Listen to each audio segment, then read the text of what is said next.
تو ہوتا کیا ہے بھائی، بچہ کھانا کھا رہا ہوتا ہے، بچہ کھیل رہا ہوتا ہے، بچہ سو رہا ہوتا ہے، ماں خوش ہوتی ہے یا روتی ہے؟ نہیں، ہمارے جو ماحول میں بھی کیا ہوتا ہے، ماں خوش ہوتی ہے نا کہ میرا بچہ کھیل رہا ہے، میرا بچہ کھانا بھی کھا رہا ہے، میرا بچہ میٹھی نیند بھی، ماں خوش ہوتی ہے۔ لیکن وہ ماں کیوں رو رہی ہے کہ اس کا بچہ کھا بھی رہا ہے، کھیل بھی رہا ہے، سو بھی رہا ہے، پھر بھی وہ ماں رو رہی کیوں؟ اس ماں کو پتا تھا کہ میرے بچے کے ساتھ فلاں تاریخ کو کیا ہونے والا ہے، ڈاکٹر نے کہہ دیا اس کا آپریشن ہوگا، یہ بچے یا مرے کوئی پتہ نہیں۔ تو اس ماں کو پتا تھا، بچے کو نہیں پتا تھا، اس ماں کو غم و فکر لگ گیا تھا۔ آج ویسے ہم سب کو وہ غم و فکر لگ جائے کہ میرا بھائی نماز نہیں پڑھ رہا تو اس کا کیا بنے گا۔ دنیا کا آگ نظر آ رہا ہے لیکن آخرت کا آگ ہمیں نظر نہیں آتا۔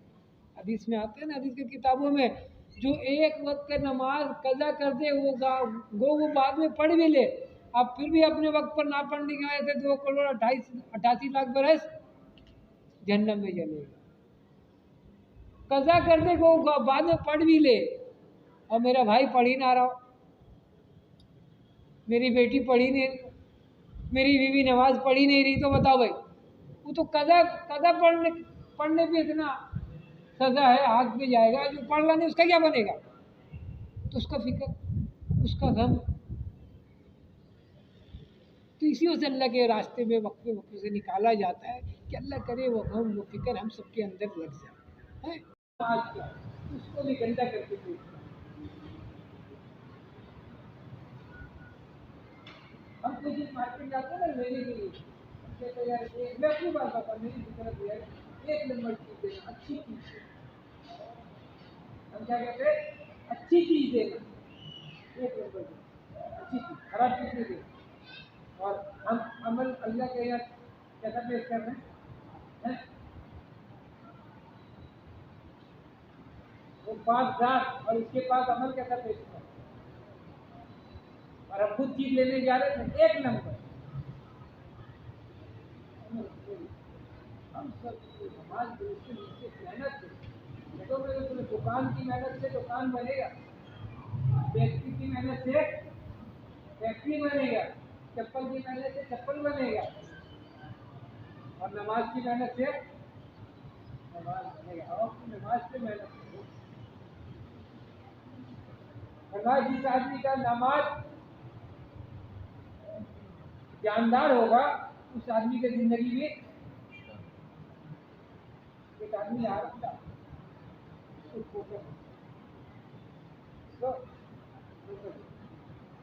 اللہ والے نے کہا کہ اپنی نماز کو درست کیا کرو، اپنی نماز کو دو۔ اب یہ بات عجیب ہے، اگر دیکھا جائے تو بات ایک عجیب ہے، لگا ٹھوکر اس کو، اور یہ کہہ رہے کہ تو اپنی نماز کو درست کرو۔ جب آدمی کا نماز میں دھیان ہوگا نا، نماز کے اندر دھیان ہوگا، تو باہر کی زندگی بھی دھیان سے گزارے گا، اور جب نماز کے اندر دھیان نہیں ہوگا نا تو باہر کی زندگی بھی ایسی گزرے گی۔ تو ہم اپنی نماز پہ محنت کریں، اس کے لیے علم کو حاصل کریں جو اللہ پاک نے حضرت محمد صلی اللہ علیہ وسلم کے ذریعے سے ہم تک کا پہنچا ہے، اس علم کو ہم حاصل کریں۔ ہر ایک مسلمان اتنا علم کو حاصل کر لے کہ 24 گھنٹے کی زندگی کو یہ پہچان سکے کہ اس وقت میرے اللہ کا کیا حکم ہے اور حضرت محمد صلی اللہ علیہ وسلم کا مبارک طریقہ کیا ہے۔ اپنی 24 گھنٹے کی زندگی کو پہچانے گے، جائز ناجائز حلال حرام کی تمیز کر سکیں گے۔ اتنا علم تو ہر ایک آدمی کے لیے فرض ہے، فرض ہر ایک آدمی کے لیے علم کو سیکھنا۔ صحابہ کرام رضی اللہ عنہ نہیں، بس اس سے میرے بھائیوں دیکھو آپ صلی اللہ علیہ وسلم کی روشنی ہے، علم کو کیسا سیکھیں؟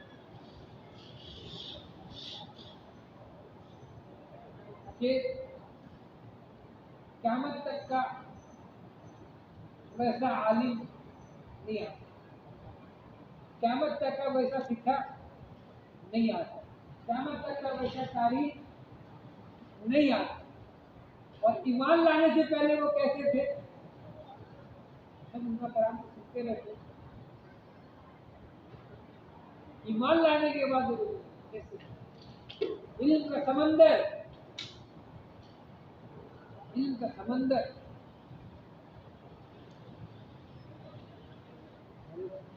عمر رضی اللہ تعالیٰ عنہ، عباس رضی اللہ تعالیٰ عنہ، یہ ایسا علم کا سمندر ہے نا کہ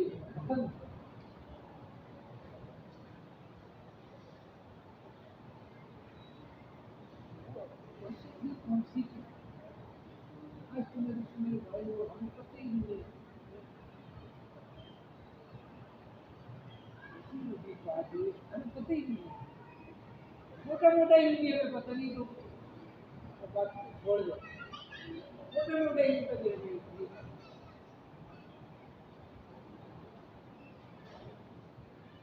صحابہ کرام دیکھیے حدیث کو حاصل کرنے کے لیے میلوں سفر کیا، میلوں سفر. اور اگر حضرت ابو ہریرہ رضی اللہ تعالیٰ کی زندگی دیکھا جائے، حدیث کی کتابوں میں علماء کرام سے سنتے رہتے ہیں لوگ کہ سب سے زیادہ حدیث جو روایت ہے وہ ابو ہریرہ رضی اللہ تعالیٰ. اور کچھ سالوں کے اندر انہوں نے اسلام کو، کچھ سالوں کے ایمان لانے کے بعد کچھ سالوں کے اندر بس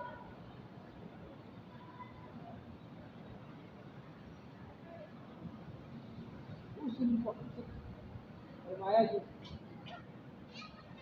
دیکھیے مسعود رضی اللہ تعالیٰ کرتے ہیں کہ حضرت عثمان بن رضی اللہ تعالیٰ کرتے ہیں کہ جو ان میں سب سے بہتر وہ سچے جو قرآن شریف کو سیکھے اور وہ علم کو سیکھنے کے لیے گھر سے نکلتا ہے نا، اللہ پاک اس کے لیے جنت کا راستہ، جنت کا راستہ. اور گویا وہ ایسا جانا جیسے جنت،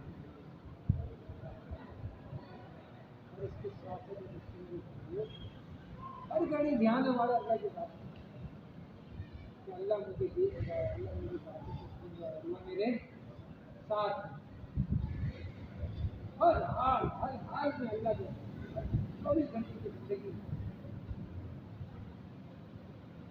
اور اللہ پاک کے پیارے پیارے نام سے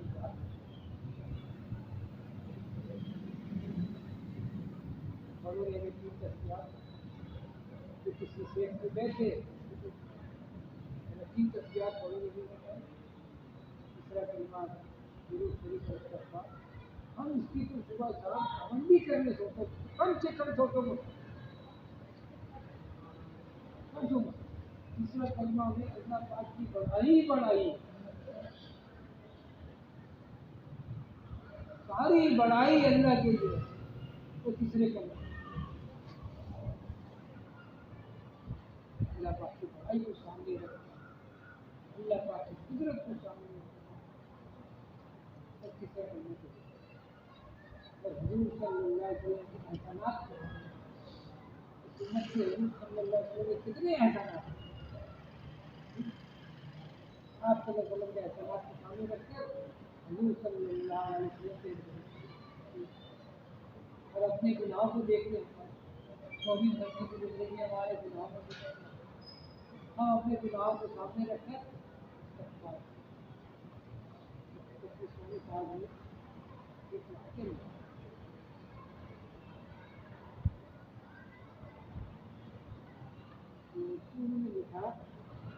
میں ایک بار افریقہ کے سفر پہ گیا، میں گاڑی سے جا رہا تھا تو سگنل پہ گاڑی رکی، تو روڈوں کے سائڈوں پہ بہت خوبصورت پودا لگا ہوا، جو درخت لگے رہتے نا وہ خوبصورت پودا لگا ہوا. اب وہ اتنا خوبصورت تھا کہ اس کو دیکھنے کے بعد اس سے ہاتھ لگائے بغیر آدمی کوئی رہ نہیں سکتا، اتنا خوبصورت ہے۔ بس میں گاڑی سے اترا اور اتر کر اس پودے کو چھونے کے لیے چلے ہاتھ لگا تو مقامی ساتھی بھی اتر گئے،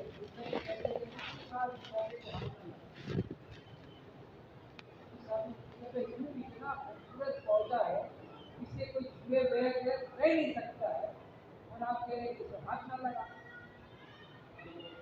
وہ مقامی کہنے لگا بچے صاحب اس پودے کو جو چھوٹا ہے نا اس کے جسم میں ایسا زہر دوڑتا ہے کہ دیکھنے میں کتنا خوبصورت پودا ہے لیکن اتنا زہریلا ہے۔ پھر اس مقامی ساتھی نے کہا کہ نیچے دے کے طرف جب نیچے دے گا اس کے بعد میں چھوٹا کر اس مقامی ساتھی نے کہا کہ اس کے ساتھ جب کوئی آدمی ہاتھ لگا لے نا اس کے جسم میں زہر پھیل گا تو فوراً اس چھوٹے درخت کو ہاتھ لگا لے اس کا اثرات ختم ہو جائے۔ تو آگے مفتی صاحب نے لکھا اس طرح کسی آدمی سے گناہ ہو جائے تو فوراً کیا کرے؟ توبہ استغفار کرے۔ اللہ کیا کریں گے؟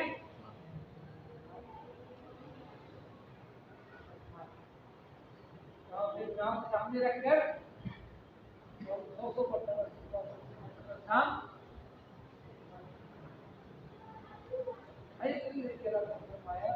مجھے تعجب ہے اس شخص پر جس کے پاس حفاظت کے سامان ہو پھر بھی وہ ہلاک ہو۔ بات سمجھ نہیں ہے، بات سمجھ نہیں۔ فرمایا کہ آدمی گناہ کرتا ہے توبہ استغفار کی تو کیا ہوگا؟ یہ آدمی ہلاک، یہ ہمارے لیے سامان ہے، ہمارے انسان ہے، خطا کا مبتلا ہے، یہ اس سے غلطی ہوگا۔ جب غلطی ہو کیا کرے؟ ہم توبہ کرتے کرتے تھک جائیں گے، اللہ پاک معاف کرتے کرتے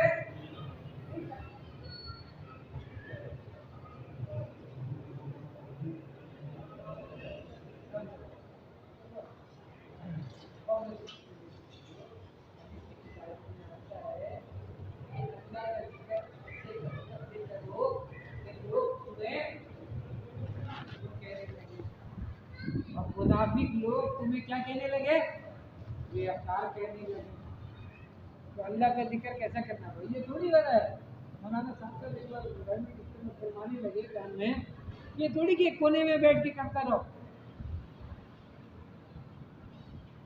اللہ کی طاقت کو، اللہ کی قدرت کو، اللہ کی بڑائی کو لوگوں میں جا کے بیان کرو کہ اللہ سے ہوتا، اللہ کے غیر سے نہیں ہوتا۔ اللہ کرتے اپنی قدرت سے کرتے۔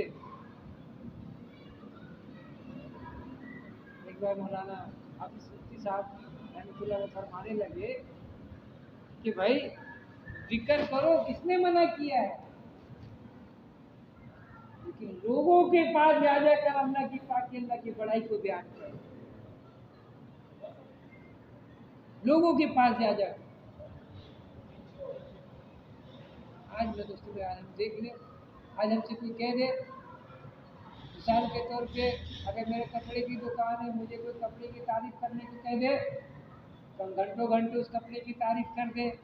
کسی کو چپل کی دکان ہے تو چپل کی تعریف وہ گھنٹوں گھنٹوں کر لے، جو جس شوگر میں لگا ہوا ہے اس چیز کا وہ گھنٹوں گھنٹوں تعریف کر دیتا ہے۔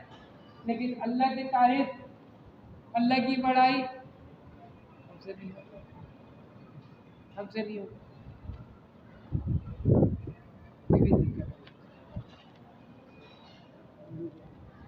اور اپنی اخلاق اس اعلیٰ اخلاق کے لائق، اس اخلاق کا اللہ خود قسم کھا رہا ہے، جس اخلاق کا اللہ خود قسم کھا رہے ہیں اس اخلاق کو ہم اپنی زندگی میں لانے کی محنت کریں۔ جتنی چیزیں نا محنت سے آئے گا، کلمے والا یقین یہ محنت سے آئے گا، اسی طرح اللہ پاک کے وہ سب سے بڑا حکم عبادات میں نماز، یہ ہماری نماز صحیح ہو جائے کیسے ہوگا؟ یہ محنت سے صحیح ہوگا. اس علم کو حاصل کر لے جو اللہ نے نبی صلی اللہ علیہ وسلم کے ذریعے سے ہم تک پہنچایا. وہ کیسے آئے گا؟ وہ محنت سے آئے گا. وہ 24 گھنٹے والا 24 گھنٹے کی جو زندگی ہے ہم سب کو وہ ذکر میں گزرے، اللہ کی پاکی اللہ کی بڑائی کو بولنے میں گزرے. وہ کیسے ہوگا؟ وہ محنت سے آئے گا. اور وہ اعلیٰ اخلاق، اس اخلاق کا اللہ پاک قسم کھا رہے، وہ بھی بغیر محنت کیے ہوئے، یہ بھی محنت سے ہے ہماری زندگی. وہ اعلیٰ اخلاق میں سب سے میرے بھائیوں، اس اخلاق کو دیکھ کر بڑے بڑے جو سردار تھے اپنے قوم کے، اس اخلاق کو دیکھ کر وہ ایمان کے اندر آتے. آپ صلی اللہ علیہ وسلم کا ایسا اخلاق،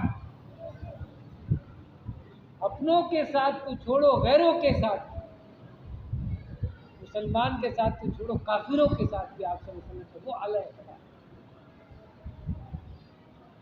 اس اخلاق کو ہم اپنی زندگی میں لانے کی کوشش کریں.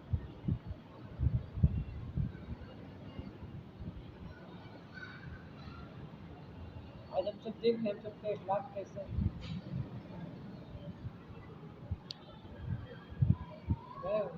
فرمایا بہادر وہ نہیں ہے کوئی ہم کو ایک مارا تو ہم اس کو 2 مارتے. بہادر اس کو نہیں کہا جاتا. بہادر تو وہ ہے جس پہ ظلم ہو رہا اور وہ ظالم کو معاف. جنگ احد میں آپ صلی اللہ علیہ وسلم کو جسمانی تکلیف بھی پہنچا، روحانی تکلیف بھی پہنچا. جنگ احد آپ صلی اللہ علیہ وسلم نے چچا حضرت حمزہ رضی اللہ تعالیٰ عنہ کو کیسے شہید کیا گیا. لیکن جب ویسی رضی اللہ تعالیٰ عنہ ایمان لانے کے لیے آئے تو آپ صلی اللہ علیہ وسلم نے معاف کیا ہی نہیں کیا، جس کی وجہ سے اتنا روحانی تکلیف پہنچا آپ صلی اللہ علیہ وسلم ویسی رضی اللہ تعالیٰ کی وجہ سے. لیکن آپ صلی اللہ علیہ وسلم نے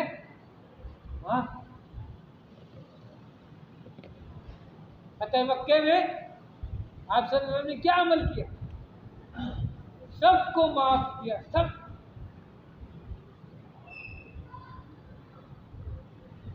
تو لوگ گھڑا گھڑ ایمان کے اندر آتے. آج میں کچھ نہیں، ہمارا اخلاق ہے اتنے سالوں سے محنت کر رہے، یہ ساتھی آ رہا ہے نہیں، کیوں نہیں؟ کسی نے کہا نا کہ حضرت جو ہم لوگوں کو پاس جاتے ہیں اس کو دعوت دیتے ہیں، اتنی مسجد کو بلاتے ہیں، وہ آتا نہیں ہے، نکلتا نہیں ہے جماعت میں.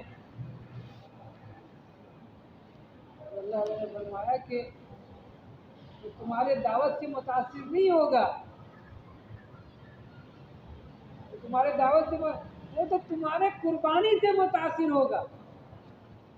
ہم نے دین کے لیے کتنا قربانی دیا، ہم نے دین کے لیے کتنی تکلیفیں برداشت کیا، وہ اس سے متاثر ہوگا، ہمارے باتوں سے نہیں متاثر ہوگا. تو ہمارے عمل سے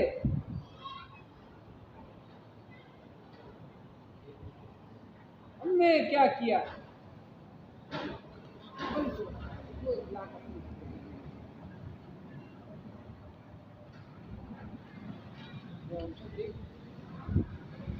بنی اسرائیل کا واقعہ بڑے میں استعمال فرماتے رہتے کہ بادشاہ عورت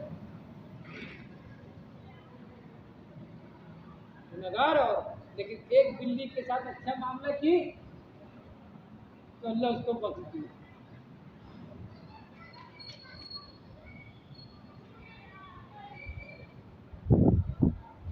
بادشاہ عورت ایک کتے کے ساتھ اچھا معاملہ کی اللہ اس کو بخش دیا. نیک عورت ایک بلی کے ساتھ کیسے معاملہ کیے اللہ نے اس کے ساتھ کیا. تو اس معاملات میں اپنے معاملات کو بھی درست کریں، اپنے معاملات کو، اپنے معاشرت کو اخلاق کو درست کرو. اور یہ سارے کس کے لیے کریں بھائی؟ یہ سارے کس کے لیے کریں ہم؟ اللہ کے لیے. تو یہ اللہ کے لیے یہ بھی ایسے نہیں ہوگا. یہ بھی محنت سے آئے گا. ہاں یہ اخلاص جو ہے نا، یہ نواسی مسجد صاحب رحمۃ اللہ علیہ فرماتے تھے کہ ایک آدمی نے مسجد بنایا، کئی سال گزر گئے کسی کو نہیں پتا، کئی سال. تو وہی آدمی جس نے مسجد بنایا تھا اور دوسرا ایک آدمی جا رہا تھا اس مسجد کے قریب سے گزرا، تو وہ آدمی کہنے لگا اس مسجد کو اللہ نے اس ناکارے سے بولا یہ کیا، اس کا یہ عمل اس کا گیا. آتا نا کہ بھائی ایک ہاتھ سے کرو تو دوسرے ہاتھ کو خبر. ہم تو 10 روپے بھی دیتے تو سب کو دکھاتے ہے نہیں. کسی پہ احسان کر دیا وہ احسان نہیں مانتا تو ہم لوگوں کے سامنے جتاتے کیا اس پہ ہم نے احسان کیا، کیسا احسان کرتے جتاتے. تو اللہ کے لیے نہیں ہوا. فرمایا سب سے طاقتور عمل کیا ہے کہ ایک ہاتھ سے دے دوسرے ہاتھ کو خبر بھی دے. سب سے بڑا طاقت. ہر عمل میں ہم اللہ کی رضا کریں، ہر ایک عمل میں اللہ کی رضا ہو بس، دوسرا اور کوئی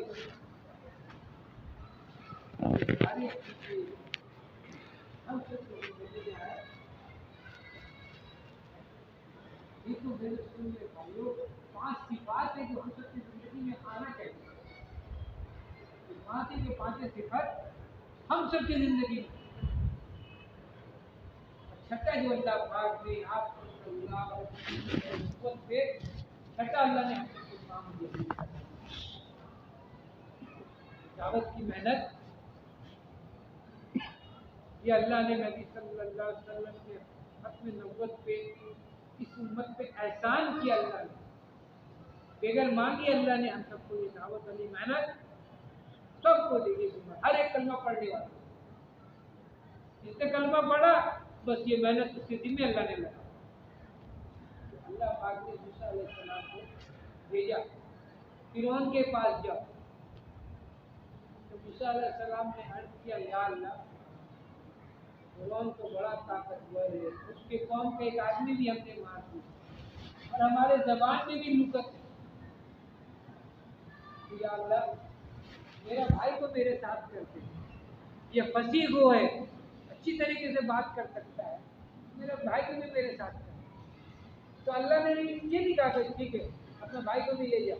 اللہ نے پہلے نبوت دیا پھر کہا کہ اس کو بھی لے جاؤ، ہارون علیہ السلام کو بھی لے جاؤ. اور اللہ نے نبیوں والے کام کے لیے اللہ نے ہم سب کو خود ہی لے دیا. بس جو کلمہ پڑھا اس کی ذمہ داری نبیوں والا کام لگ گیا کہ خود بھی اچھے کام کرے اوروں کو اچھائی کی طرف ہوگا، خود بھی برائی سے بچے اوروں کو بھی برائی سے. اس کی ذمہ داری ہے. اب یہ احساس ذمہ داری ہم اپنے دل کے اندر پیدا کریں. یقین مانے آج ہر آدمی دیکھے گھر کی ذمہ داری کو احسن طریقے سے ہے یا نہیں، دکان کی ذمہ داری کو احسن طریقے سے نبھا رہا ہے، فیکٹری کی ذمہ داری کو احسن طریقے سے نبھا رہا ہے. دنیا کی ہر ایک ذمہ داری کو اتنی اچھی طریقے سے نبھا رہا ہے جس کی انتہا نہیں ہے. لیکن اللہ پاک نے اتنا بڑا ذمہ داری لگایا، اس ذمہ داری کو ذمہ داری دعوت کی محنت کو کام نہیں کرنا، کام کو کام نہیں کرنا.